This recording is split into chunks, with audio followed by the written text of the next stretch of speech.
Ang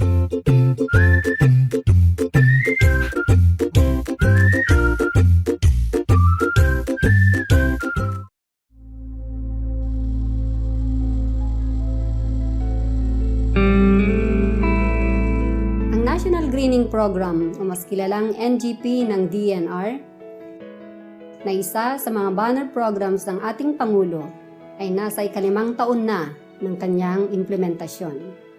Sa nakaraang 4 na taon, malalaki at palalawak na parte ng kabundukan ang naibigay sa Sentro Tagudin na sumasakop sa ika-2 distrito ng Ilocos Sur, kung saan ang kahirapan ay kitang-kita sa mga ibang naninirahan sa malapit ng mga plantasyong ito. Hindi lingid sa ating kaalaman na ang kanilang pangunahing pangailangan sa buhay ay galing sa yaman mula sa kagubatan, lalo na ang kanilang pinagyayamang lupa at ang mga puno na ating binabantayan. Dito, sinusunog nila ang kagubatan o yung mas kilalang kaingin para makapagtanim sila ng mga pangunahing pagkain na kanilang ikinabubuhay. Isa pa, pinuputol nila ang mga kahoy at kinukolekta para sa panggatong ng tabako, isang produkto dito sa Ilocanja. Ito ang 2 aktibidades na sumisira sa kagubatan dito sa Sentro Tagudin Jurisdiction. Sa pagdating ng National Greening Program, ang kagubatan na halos makalbo na ay nagsisimula ng maging kulay luntian. Ang mga magsasakang nasa kabundukan na silang pangunahing kaingeros ay nagbago at ngayoy kaakibat sa pagsasakatuparan ng NGP. Ngayon, ang mga magsasakang ito ay nagkaroon ng trabaho sa iba't ibang reforestation activities tulad ng seedling production,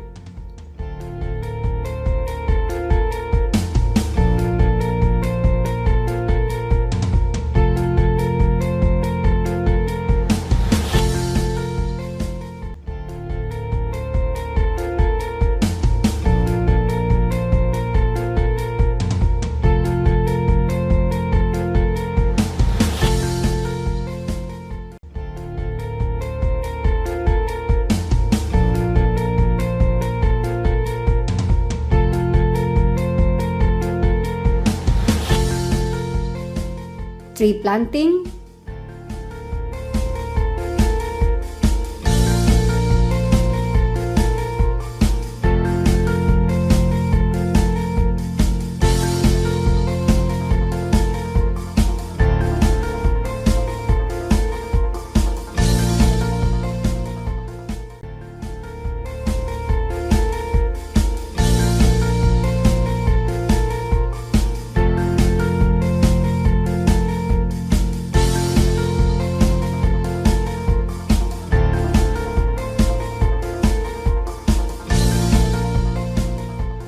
and plantation protection and maintenance.